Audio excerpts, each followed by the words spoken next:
I just shake my head because it's really challenging, the odds. I mean, there are just so many things in so many ways that can go wrong with each decade after 60 that we don't want to be presumptuous. And that means if you have enough money, maybe you ought to retire and go ahead and do those things that mean so much more to you, those memories and that time with your family that will mean ultimately much more to you than those additional dollars in the bank account. Life's Third Act is a podcast dedicated to helping you get the most out of your retirement. Sponsored by Tucker Allen, Attorney-CPA Joe Cordell features guests each week to discuss prominent topics for those over 55. Here's Attorney-CPA Joe Cordell. Welcome to another episode of Life's Third Act. I'm flying solo today. I wanted to talk about an article that I came across in Wall Street Journal recently. It's called "You're Retired and Healthy, but How Do We Plan for Our Decline?" It's kind of a depressing title, and it was kind of an interesting article. It talked about this couple who, I want to give them credit here, Yoder, Y-O-D-E-R, Stephen and Karen Yoder. They had planned a trip, and it was the conclusion of their first of a multi-trip plan in which they had retired and they wanted to see the world, and they had saved up money for this, and they had a plan to go to Japan and bicycling over this plateau, and just a very vigorous sort of adventurous retirement. They were both healthy and whatnot. So Karen, the wife, apparently has this injury, not a major injury, but it really was the stimulus for a chain of thought that resulted in this article. It was when they were fixing to come back from Paris on the first of these various trips that they had planned. She fell. She was looking up at a building, and she falls and she breaks her shoulder. And it wasn't life-threatening, but it concluded their travel plans for that year because apparently there were some complications, but still, we can all imagine something like that happening to any of us. And the point was of the article that plans in retirement are by nature very fragile, no pun intended. I mean, stuff breaks, and it can occur in a lot of different ways. And the nature of our condition, once we get past 60, 65 years old, the nature of the human condition physically is that we're just vulnerable. We're more vulnerable to illnesses. We're more vulnerable to injuries, and we're also less quick to recover. Our immune systems are, generally speaking, not as good. And similarly, the rate at which bones heal and things generally repair themselves. The rate at which that occurs tends to slow down as we get older. So you have these forces at work. Now, the tension that's created is that this modern expectation of what we call retirement. I'm sure something resembling a retirement expectation may have existed throughout history, but certainly not in the terms that we came to know it in the 20th century. There was a time when people realized eventually I won't be able to work, and then I need to figure out how I survive. So people saved for that, or they had a bunch of kids for that purpose, or things like that. But the idea that I'm going to be fully healthy and vigorous, and I'm going to stop working, and then I'm going to spend the rest of my life traveling and enjoying my life in very mobile, even adventurous ways, that was a 20th century idea. And it is a great idea. I don't know if I approve of what they call FIRE now, Financial Independence, Retire Early. Have y'all heard that acronym? It's very popular would it be millennials? Justin, am I talking about millennials or? I would guess so, because I've never heard that term. So yeah, look it up, FIRE. It's a movement. But I mean, I applaud the idea that you can work hard and then retire potentially at 40 and, spend your life doing things maybe you'd rather do. Strong roots are essential for a healthy tree, especially your family tree. That's why you work hard to take care of your family every day. At Tucker Allen, We know that taking care of your family means planning for the future. Our team provides personalized estate planning to help you protect your family, your legacy, and your future.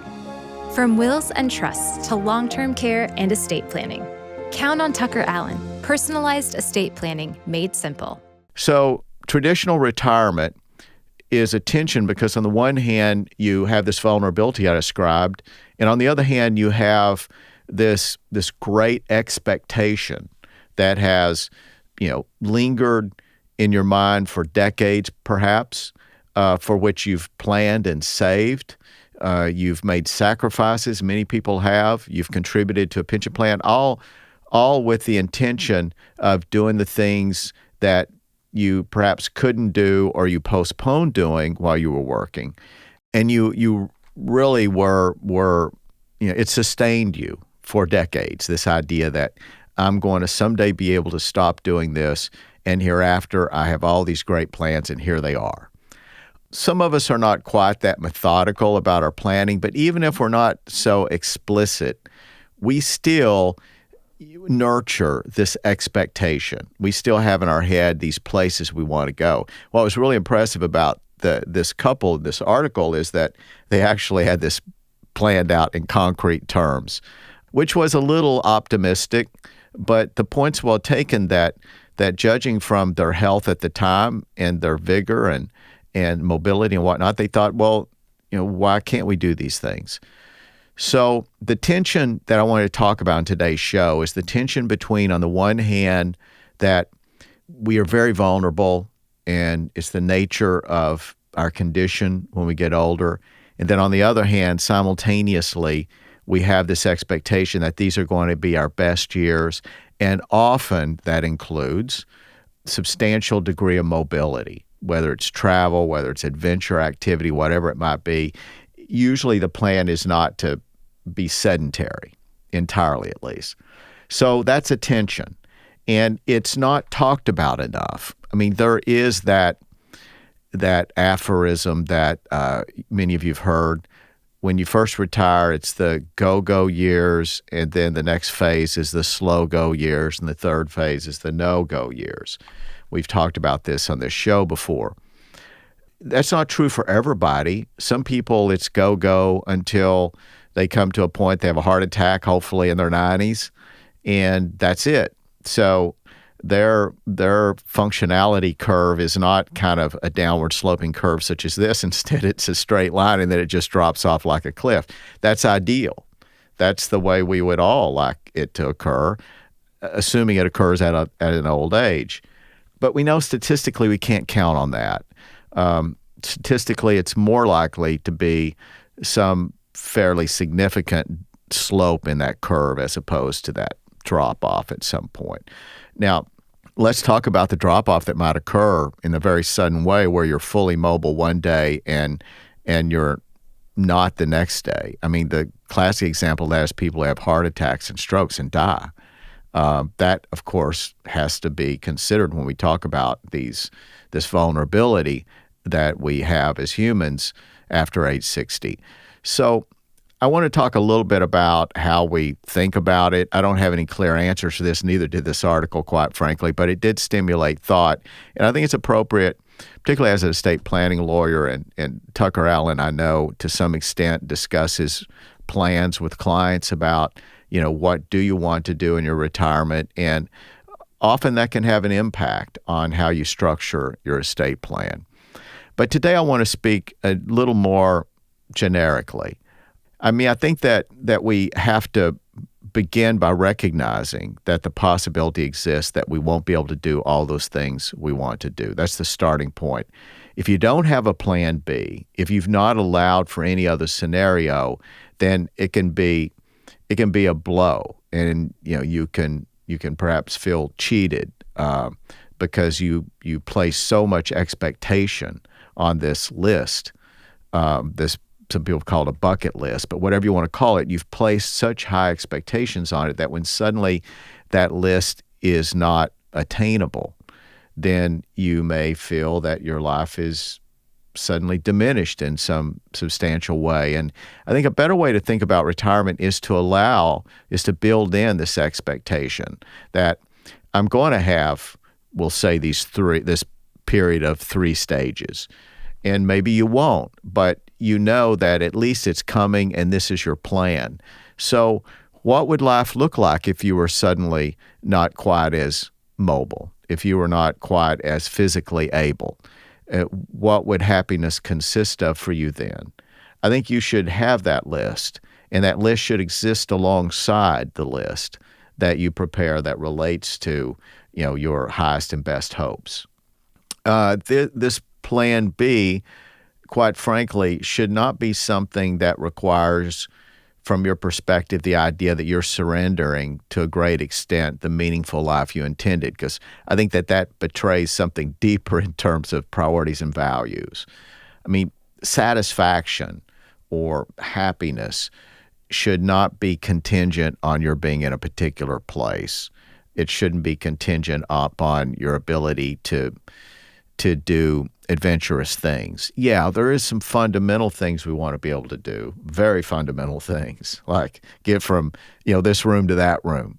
But my point is that you should have laid and ready a plan that would reflect the possibility that something can occur suddenly. So these events that occur, after our retirement, they can come in a lot of different forms. We've had a number of friends recently who've, the husband, it seems the husband's not the wives. In 2 cases, husbands were diagnosed with Parkinson's. So that doesn't mean that things are going to come to a stop immediately, but depending on the circumstances of a particular case, it could be 5 years, 6 years. Things may have to change physically, maybe sooner, could be longer. But the point is, it requires a reexamination of plans and a reorientation of what you want to do and when you want to do it. So I just think that we have to recognize that these interruptions to plans in retirement can come in a variety of ways, and they can come from a variety of directions, and they can be just very sudden. A fall, a fracture of a hip, so many things that in a moment's time dramatically changes the plan. It's not that these things can't happen when we're young. We all know people where such things have happened, but they're not probable. But we all know that they're probable, much more probable, once we get older, once we get past age 60 or so. So for us to not consider those very conceivable scenarios after age 60 is just, I think, it's just negligent on our part. So we have to be realistic. And that's kind of what I want to talk about here in the show is to trigger some thought. So one is to recognize that there is an alternative way that I can be thoroughly fulfilled if something changes and I can't do things quite the way I wanted to do them. But it does require plugging in and getting in touch with something very, very basic about your values and the meaning of life. And hopefully you have religious faith that's important to you, that you can plug into and ask this question. I come from a perspective of a Christian, so that gives me guidance as what is the foundation that I would look to for happiness and fulfillment, whatever the scenario. And hopefully you have that too.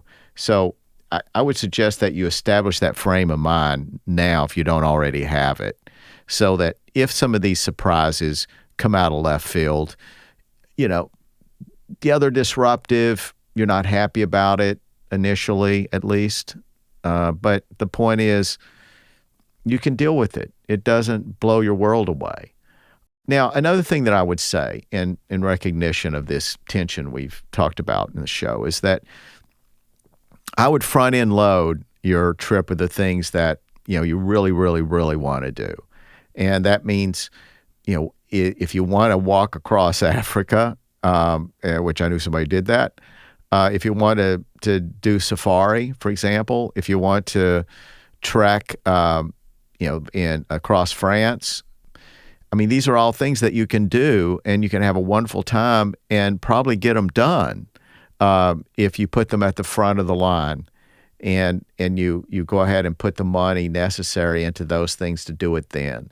So I would think very carefully about the things you really want to do and where they are in line and on your schedule of things to do. Move to the front those things that are going to be more strenuous.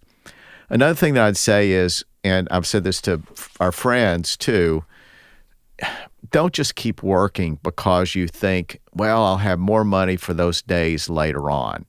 I know somebody who's now in his 70s, mid-70s, and is still working. And I assure you, he has an expectation that with this extra money that he's earned, that they're going to have a really great retirement. Well, maybe, but I just shake my head because it's really challenging, the odds. I mean, there are just so many things in so many ways that can go wrong with each decade after 60 that we don't want to be presumptuous. And that means if you have enough money, maybe you ought to retire and go ahead and do those things that mean so much more to you, those memories and that time with your family that will mean ultimately much more to you than those additional dollars in the bank account. Now, if you got to have the money in order to do any of the things you really want to do, I get it. I'm not being unreasonable or unrealistic here. Some of you, I'm afraid, will shake your head and say, well, he doesn't know what it's like to be that tight. Incidentally, it's true I don't know what it's like recently, but there was a time in my life when I knew what it was like. So I'm still suggesting to you that if these dreams that you've had, perhaps for decades, of the things you're going to do in retirement, if they're really important to you, I would say that when you get to the point where you can do them and still fulfill your needs the rest of your life, of course, do it. That means retiring when perhaps 10 years sooner than you were going to. It doesn't mean, I'm not arguing this for retirement at age 50, unless you really can, but I'm assuming that yeah, maybe you do have to work to age 60. But do you have to work to age 70 or even 65? And I know that you can think, and I tend to think too, well, of course I can be confident that if I'm 60 now that I'll be good at age 65. I mean, we all think that, and the odds are better than between 65 and 70, which is better than 70 to 75, et cetera. So you see my point is, these dreams that often we have for retirement, sometimes they could have been met much better by good planning. And if you hadn't just reached too far to try to grab that fruit out on the edge of the limb, in terms of your work schedule and your retirement plans. So I suggest then that be seriously considered. If you have the money, just do it. Another thing that some people do is they go ahead and do these things. They'll take, leave from work. Maybe they have a month that's accumulated from their work where they can take. And when they know that they're healthy and much less likely to have any of these problems, say at age 50, 55, I mean, it's not an unheard of thing to just take a month and go do it. And that allows you to check it off and, these memories that you'll share for many years. Hopefully you do this with your family and children. So I'm a big fan of planning in order to do the things that are really important to you in retirement. But ultimately, I really want to emphasize the point that you've got to have the mindset that joy, that pleasure, that meaning is not going to be the result of accomplishing these activities. I think it's critical to come to terms with that, because if you don't, then your joy, your happiness is contingent. And, to go through life with contingencies like that is just a fragile thing, because everything depends on it. And instead, if you go through life that I know what the source of my joy is, and I'm going to enjoy my retirement even if I am immobile, within reason. I'm not asking you to figure out a way that if you're utterly incapable of walking or moving, I know that's a different plan. Maybe that's a plan that you will never have occasion to develop. But to not develop a plan for a scenario where you cannot jump on a plane and go somewhere or go out boating and things, to not have an alternative to that plan is just not reasonable. We live in a world with too many risks to our health and safety when we're in our upper years, and just like you plan for your dollars, some have suggested that you ration time in the same way. Now, I'm not suggesting getting neurotic about this, but I am saying that it's a nice concept where you do think about dollars in very specific, concrete terms. And you calculate, some of you more than others, but I know some of you can probably tell me within certainly $1 of what your expenses were last month. I can't tell you within $1 what my expenses were last month. I'm not that person, but my wife could. So if you're willing to pay that sort of attention and to insist on that degree of precision about your money, time is much more precious. And time, incidentally, is, I would argue, more fragile than your bank account, than your investments. You may say, well, gee, I could lose my investments. That's true. But you can also lose your health.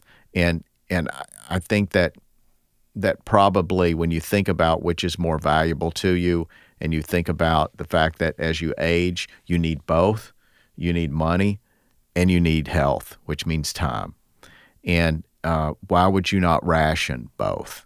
You've definitely rationed your money. I'm willing to bet, maybe not all of you, I'm willing to bet at least 90+% of you have developed a budget where you've rationed the top of your bank accounts over the balance of your life to some degree. I'm suggesting that let's think that way about time. It's of a finite quantity. It's just as important as the money, except as it pertains to your children and grandchildren, of course, which you intend to. Many of our clients, plan to use their assets primarily for that. But in terms of your own life, why don't you think about how am I going to ration my time best? Well, part of it we mentioned a while ago is those things that are really important to you that require lots of mobility and functionality, then those things you move to the front of the line. And you think about what are those things that's most important. And I think you might find that a lot of them don't require an airplane. They don't even require a car. They are relationship-based. And relationships, turns out, can be pretty cheap. Now, as a former divorce lawyer, I can tell you some relationships can be very expensive. But I'm talking about the relationships with your family and others in your life that you value and which should be your primary source of satisfaction. Don't get me wrong. It's nice to see French Riviera. I love London. There's lots of things I like. But at the end of the day, relationships. And the good news is if your plans when you retire do not work out quite as your plan A was, you should be able to readily say to yourself, well, those things are really not the most important things to me. And I'm going to have a very satisfactory retirement with these limitations. One other thing let me mention. I'm going to wrap up here. So this is a short show. Think about the fact that your house or wherever you've chose to live, be sure that it too is positioned to accommodate change. Remember, we don't know the type of change that will happen. Some of us have some indication. Maybe we've had problems before of a certain type of disease or certain type of problems. Maybe you have a genetic history that kind of is a red flag to you. So you may have some clue of what a limitation will look like for you in the future, but many of us don't. And even the others don't have certainty. So when you choose to live in a particular place in retirement, it does require a lot of forecasting. And there's more at stake in that forecasting, I would argue, than a decision at any previous stage in your life. And the reason is that in those previous stages of your life, you had the capability of shifting gears, of pivoting and moving. I mean, you had the financial resources, you had the physical, you had the mental, the cognitive resources, you had the relationships, you had all those things that are relevant when you decide to change jobs or move to a new place or to sell one place and acquire another. those logistical and other capabilities, they may be there later in life, but don't count on it. And that means that when you're making this decision for post-retirement years, you ought to make a choice that has the flexibility to accommodate changed circumstances. It could be as simple as, okay, I'm going to live in a house and I'm going to have the master bedroom on the ground level. That's the most basic thing. But there's so many other things, and I won't get into the many ways in which you can equip a home for somebody who's older and may even be wheelchair bound. But even if you didn't prepare for wheelchair bound, you certainly should prepare for other limitations around the house. And also think about your access to family. I've commented before on this show the fact that I've come to know that Florida, for many people, is a round trip whenever they decide to move to Florida at some stage. And the people I know who've done that, they've had happy years there. And yet there comes a time when almost all the people I've known, there's come a time when maybe something happened where there was suddenly lower capability of taking care of themselves, and they had to go back to where family and other resources are available, including medical care that they didn't think was up to what they thought it should be in, say, Florida versus St. Louis. And I think that's a fair statement. Except Mayo is in Jacksonville, so I would hold that up. But Naples doesn't have medical care on the level. So keep that in mind. If your plan is, well, I'm going to go and we're going to live in Florida, not a bad plan. As a matter of fact, it's a great plan. But always consider what is going to be that exit strategy, because it's probably going to come. And to the extent that you're one of those who say, I'm going to move into a place, or I live in a place that perhaps you've lived in for 20 years, and I intend to die here. So make changes that will accommodate that, if that's your intention. But be a little reflective about that and think about whether or not that's a realistic plan. If you conclude that it may not be the place where you can reasonably expect to spend your whole life, it still doesn't mean you need to sell now, but you should definitely have that alternative in place. But I like the idea of going ahead and structuring things while you can, so that you've already built in the sort of change that might occur. You've built in really the unexpected. And in some ways that's a tall order, but I think it's an order that we're called to figure out whenever we're planning our retirement. So these are just some thoughts today. When I read this article, I thought it was interesting, and I thought that it raised some questions that I think it's good for all of us to think about. Hopefully you found it useful. This has been another episode of Life's Third Act. Till next time, take care. You've been listening to Life's Third Act, a podcast for thriving in retirement, sponsored by Tucker Allen, your estate and elder law advisors. Each week, we discuss topics and answer questions to help you better plan for your future. For more information, visit tuckerallen.com. Subscribe and listen again next week for another edition of Life's Third Act. The choice of a lawyer is an important decision and should not be based solely on advertisements.